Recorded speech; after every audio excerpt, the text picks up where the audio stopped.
Well, hello, beautiful ones. It's Stacey here, the head vixen of the Vixen Academy. And I do have a story, a tale, and a lesson to share with all of y'all today. As you know, when you last heard from me, I told you about the car accident that I was in. And as you can see, the picture says it all of what was going on there. But it's only the tip of the iceberg of what I experienced and the events that unfolded in the month after the accident. And so I'm actually, my health is feeling significantly better than it was 2 months ago. After the accident, I got bruised on my right leg. And that was the extent of, my injuries in the accident. However, since the accident, it really triggered, my fibromyalgia, and I was in constant pain for like 6 weeks. And so I'm glad I'm back with my wellness team, because I can actually focus, once again. So thank you for giving me that grace. And, what I wanted to share with you here today, was how this whole tragedy and the car accident, how it really transformed into a triumph, by really demonstrating a lesson of letting go and of allowing something different to transpire in your life. It was also a lesson for me where I saw attachments that I was still clinging on to certain things. And so, with all of that, I'm also going to share with you, 5 steps in how you can also turn a tragedy that may happen into your life into a triumph, right? And it really is about, recognizing those signs when it's time for you to let go of something so that you can make room for the new that is trying to come into your life. All right. So with that, like I said, if you have paper and pen, just kind of bring that out so you can just jot down any ahas or thoughts that come to you from the story as well as the steps that I'm getting ready to share with you. So let's get down first to the catalyst that started this domino effect of things. And that was the car accident. Now, on the day that I had the car accident, I was actually on my way to my acupuncturist, which is one of my treatments that my doctors have prescribed for my fibromyalgia as well as my carpal tunnel. But what was interesting on that day is the energy just did not feel right with me. It wasn't grounded. It was scattered, felt very rushed. I felt just off that day. I don't even think I meditated that day. But I was just kind of pushing through stuff, right? And what do I normally tell? You've heard me say many, many times before. Pushing through stuff is what? Masculine energy. And that is exactly what I was doing at the time. I was ignoring my inner sense, which was like, girl, something is off. So usually when something is off, that's usually an indication that you need to lay low. You need to take your time because usually mistakes will happen when your energy is off. But on this particular day, I ignored my intuition. So I just plowed through stuff. And so as I was on my way to acupuncturist, boom, get into this car accident. And here was my initial reaction from the car accident. I was actually not focused on me. And am I okay? My initial focus was actually on my car. And because all this fear just showed up, became angry, not at the other people. I became angry at myself. I start getting into this self-blame, around the car accident. And what happened was this really exposed some underlying perfectionism that was still there within me. And let me explain. So, one of the things that came in terms of an awareness for me was my ego said, there goes your perfect driving record, right? There it goes, right there. That was the first thing. The next thing that my ego brought up was, oh my gosh, how is this going to increase my car insurance? Okay. So that's initially where my thoughts went. And then what happened is I was like, oh my word. When my former partner, my ex-husband, he got into a car accident and he totaled our car. My first reaction wasn't the car. My first reaction was his safety. Are you okay? What was going on, that the accident occurred? Are you all right? Da, da, da, da, da. And then I was like, you know what? That's why we have insurance. So let's call insurance, blah, blah, blah. When it's other people, my first concern was them. But when I, was in this accident, my first concern was the material was the car and not me. So I had to step back and really go like, oh my word. Right. And so what happened is that lingering perfectionism was exposed. And it's like, I would tell you this, perfectionism is like a thief in the night because it will steal your joy. Right. All of which of this is self-created. This is why in Buddhism it's called a fabrication, because it's an illusion. It's a total illusion. So when you buy into that fear, you're not seeing things clearly, right? And so clearly I was not in the right, headspace, because my first thought was, oh my goodness, what is this going to do in terms of increasing this or my driving record? And that was coming from the fear. And so I had to take a step back from that. So I drove the car home, called insurance, right? Da da da da da. All right. So I have my appointment now to get the body work. And here was the next interesting event that happened. Before, leaving to go to the body shop, I literally got in my car, I hugged the steering wheel, and I started talking to my car. Yes, I did. And I did something called the Ho'oponopono, and it is a Hawaiian clearing prayer. All right. And it goes like this. It's only four sentences. And it's, I'm sorry, please forgive me. I love you. Thank you. And what you're doing is you're just saying, I'm sorry, please forgive me, to clear any negative thoughts or any negative feelings that is residing within you, right? You're clearing those out, in terms of tapping into your source and clearing those out. Because then you're saying, I love you and thank you. You're saying, I love you and thank you to both yourself and to source. All right. So you're clearing away any blame. You're clearing away any shame, right? Because those are fabrications of the mind, which are not connected and coming from your source. Right. And so what happens is I sat in my car, like I said, hugged the steering wheel. I did the Ho'oponopono, and this is what I said to my car, right? Who I call Purple Rain after Prince, because he was my favorite artist. I said to Purple Rain, I said to her this, I said, sweetheart, well, I am sorry. Please forgive me, because I truly love you. You have supported me for over 11 years. You supported me when I was on my digital nomad journey, because you were my anchor during all of that. I know that if you are meant to come back to me, you will get repaired, you will be fixed, and you will look brand spanking pearly new to come back here to our life that we have right now here in California. So I'm sorry. Please forgive me. I love you and thank you.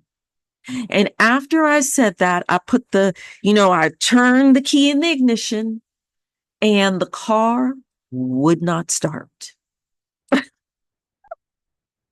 And so I was like, alrighty then, I guess I need to get a tow truck. So I wasn't upset. I didn't get mad and none of that because I just said that Hawaiian clearing prayer. So what's the point of getting upset? And I just did that prayer. I think it will kind of void that out, if I'm saying. So I was like, okay, let me call State Farm so I can go get a tow truck. All right, let me go do that. So did that. Tow truck came, told the body shop I'll be a little late. They're like, hey, okay, cool. So tow truck came, put my car on the flatbed, went over to the body shop. All right, so went inside to the manager and I said this to the manager. I said to him, I said, look, I really, really, really need to get this car back because I haven't had a car payment in 11 years. And having a car payment right now was not in the budget. So we need to do some magic and some love to get this car back. So he went out to the car that was still on the tow truck, it was on the flatbed. He goes, I've seen worse. I make my money by fixing cars, not by totaling them. So let's get the car off the tow truck and let's see what we can do here.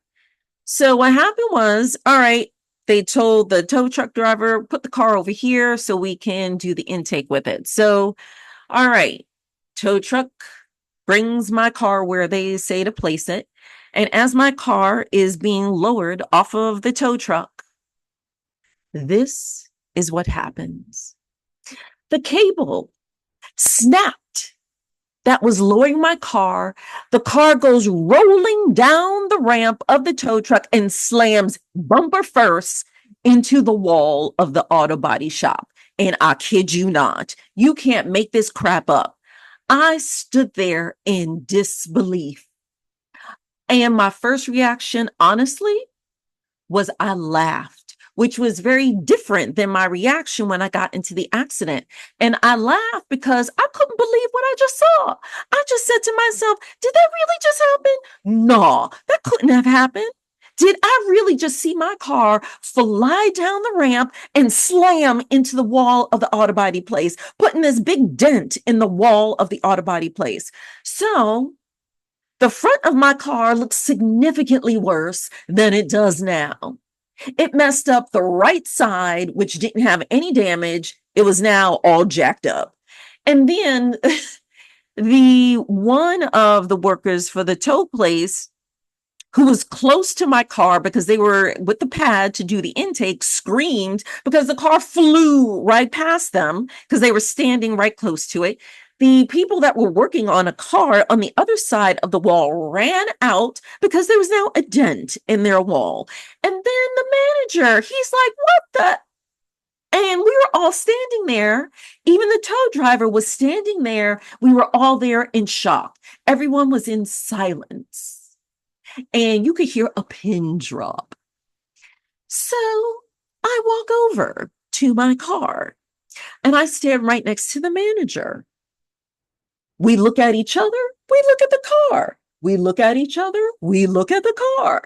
And we're like, what the F just happened? This has never happened. So then the auto body manager says this to me. And exactly like this, he goes, uh, mm, uh, well, I think you need to start getting into the mindset that you have to look for another car. And I was like, oh my word, she really wants to go. The universe was like, no. You are not getting this car back. We are making sure of that. She doesn't want to go. Because remember when I did the Hawaiian clearing prayer, I said, if you're meant to come back to me, you will come back pearly new. Well, I got the answer to my question now, didn't I? And so the owner of the tow truck company was like, there's no charge for the tow. And I said to myself, you think? So the auto body manager, he goes, because I was supposed to go back home with that car. So he goes, did you have the rental car lined up? I said, I can't get through to them. So he was like, look, we have the personal cell number. We'll call them. So they called over to the rental car company and they said, she needs a car now. Well, they were like, hey, we don't have one ready. One just came in. He goes, get it ready. We're going to drop her off because she can't go home with her car. So everybody was pitching in to help me. And I mean, everybody. GQ back in Orlando was helping me. My new lover boy, he's helping me. You'll hear about him more in a future podcast. Lover boy, he was helping me. I mean, everybody was helping me to turn this lemon into some serious lemonade. Okay. And so with that, so that happened. The accident was on a Thursday. The tow truck thing happened on a Tuesday. So I had this car for 11 years with 0 accidents. Within 1 week, she got banged twice in the front, twice. And cars represent spiritually, or transportation in general.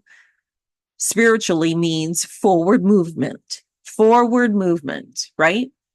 Transportation, a car, bus, train, plane, whatever it is taking you from point A to point Z, right?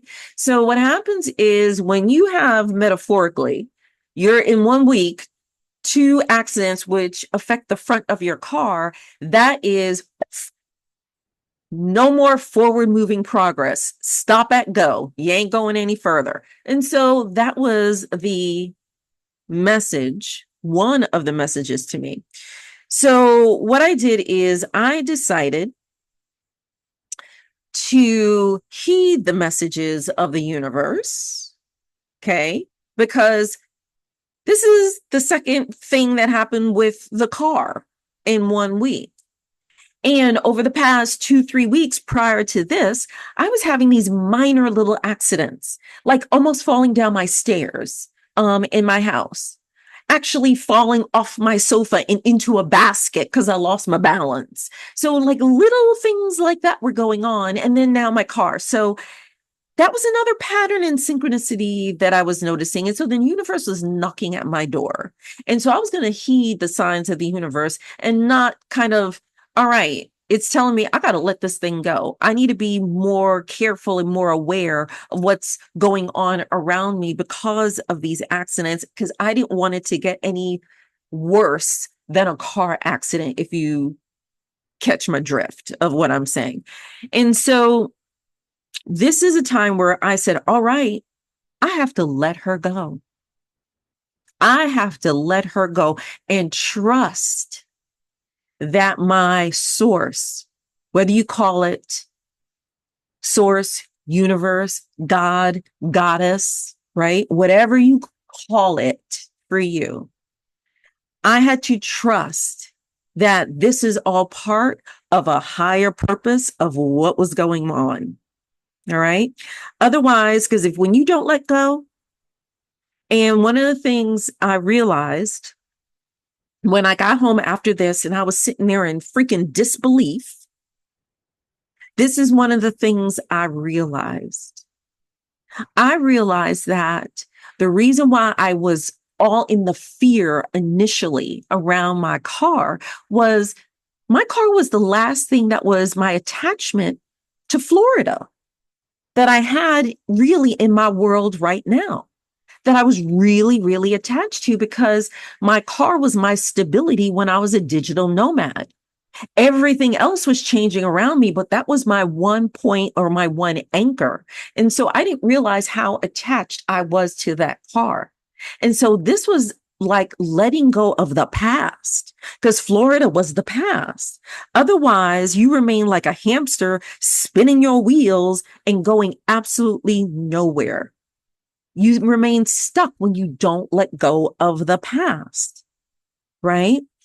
And so all the people that were coming out the woodwork right? Those are all my knights in shining armor, is what I said, because I was open to receiving what was this ending allowing to come now into my world.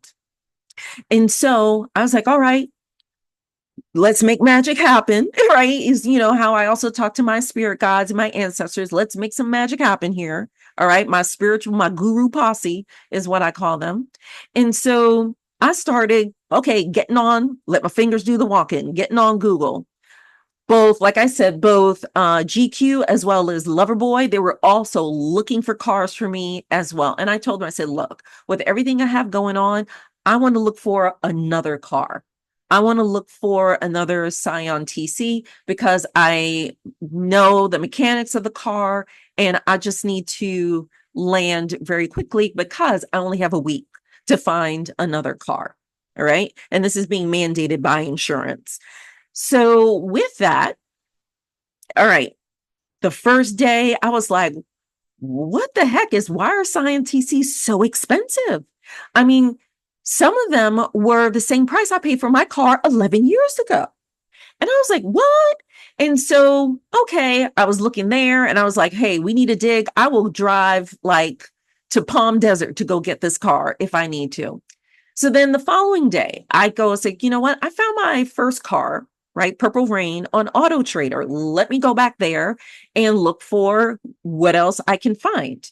Well, when I did that, I found out, boom, a car popped up, another Scion TC that was 2 years younger than the car I had, just came available. And it wasn't even quite available yet because it said coming soon.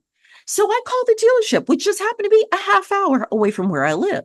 And so I called there. I said, hey, I'm calling about this car. I will be there tomorrow to check it out because now it's Friday. All right. They were like, hey, it's still in detailing. I don't care. I will be there tomorrow to check it out. And I was going with Loverboy because even though I've negotiated cars many, many times in the past, and I use my New York negotiating skills, it's always great and better to have a person with you.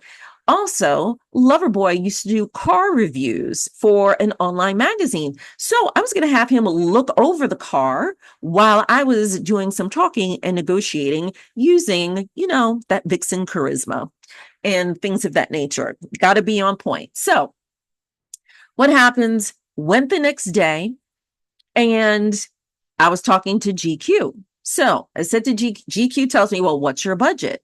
And I said to him, I don't have a budget because my car was paid off. I wasn't thinking I would have to replace her this year. And I told him, I said, hey, and I don't want a car payment. So I'm just hoping my insurance gives me maximum value for my car and I may have to withdraw money from this account. And I said, it's not ideal, but that's what I'll have to do. And so this is what GQ tells me. He said, let me know what the difference is and I'll just give you the money. That's it. I didn't even ask him. He offered it to me. And that is the dynamic and the relationship I have with him, the friendship and the deep friendship that we have with each other. And it'll be a lifelong connection. And so when I went to the car dealership with Loverboy, right? Talk there, yada, yada, yada, boom, car is mine. Told GQ what the difference is. He was like, all right, I will wire you the money in 24 hours. Now, the car dealership still had to do some detailing on the car and they had to fix this one area. So we were doing all that stuff. But a week later, I drove away with my new car, another Scion TC in pristine condition.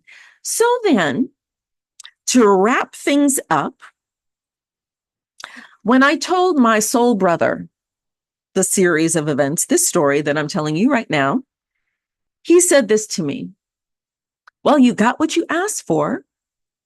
He said, when you did the Hawaiian clearing prayer, you said if she's meant to come back to you, he goes, well, isn't this ideal in Mercury retrograde? She got reincarnated and came back to you, but she looks totally different. So I was like, and then we started laughing about the entire thing because, yes, that was the triumph.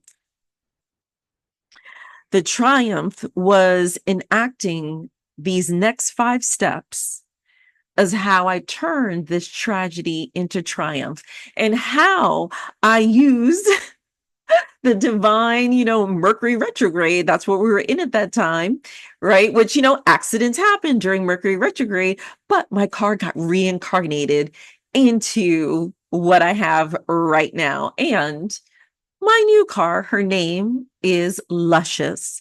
And she even matches my tiny mansion. So, how is that for divine design and mystic design? I'm telling you, this, when you put yourself in alignment, oh my word, that is when magic and miracles happen. So, here are the 5 steps to transform tragedy into triumph.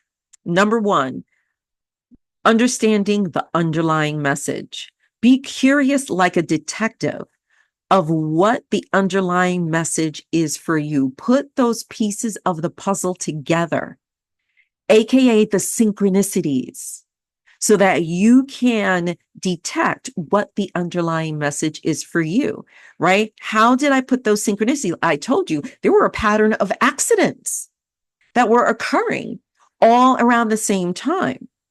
And then the underlying message, when I looked at my reaction, and when I sat with this, it's like, oh my God, this is around letting go of Florida and closure around that.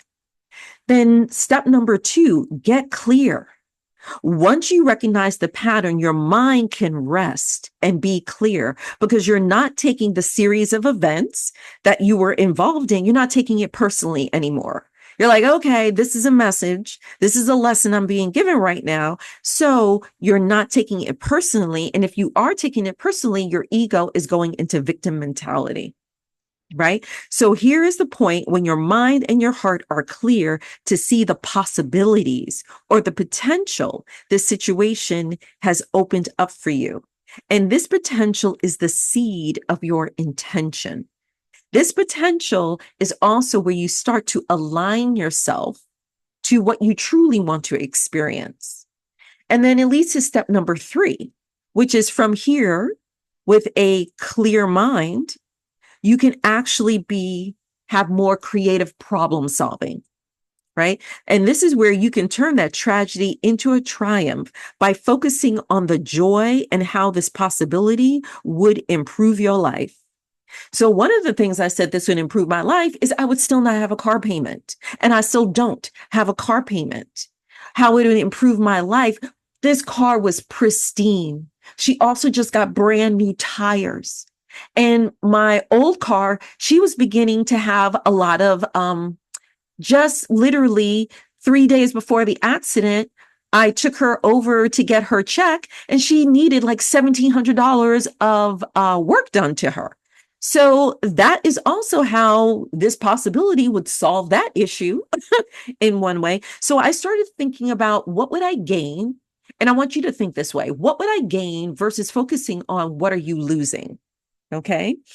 Because this allows your mind to think more creatively since you're not blaming yourself or putting yourself down. From this point, make a decision from the synchronicities to let go of the struggle.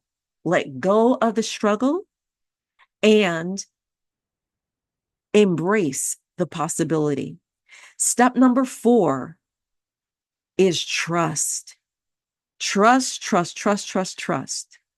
And you trust by remembering the synchronicities that got you to this point. And trust is also where you are co-creating with your source and being open to how your source decides to deliver your intention to you. Because I will tell you this, it's not going to be a straight line. It's going to be a zigzag obstacle course, but it'll get to you if you're open to it. And trust is another word for faith. If you are setting intentions, if you are praying, if you are whatever you want to call it, if you do that on a consistent basis, what you then have to do after that is you need to trust. That is what faith is trusting the process. And then when you step into that trust within your heart, right? So the creative problem solving is the mind, getting clear is the mind, the trust is the heart. And then when you bring the heart and the mind and they're aligned together, that is when you step into step number 5. You take inspired action. The inspired action I took was I was open to having people help me find my car and be of service to me. Being open to receiving. That is prosperity, everybody. That is prosperity, being open to receive with an open palm. And so this is where when you take that inspired action, you make a new empowering choice that moves you forward. So I stopped moping about the fear of losing the car because she was gone. She was gone. Okay. She made that very clear. Source made that very clear. So I was like, you know what? I'm not going to knock my head on the wall and wait for a bigger accident to come. I get it. So I let that car go and I just opened to the possibility. And so when you take those 5 steps, I want you to think about what is something that is currently going on in your life that you can apply these 5 steps to. Because I will tell you, when you can walk through these 5 steps, that is also how you increase your confidence to make bold choices in life. And this is reality. I mean, you're seeing the reality, and it's not a fairy tale. This is a way of manifesting magic and miracles in your life. All right. So I invite you to take those 5 steps. And yes, listen back at my crazy story of how this all came about. But that crazy story is very real. And that is reality. All right, everybody. And with that, we are complete and namaste.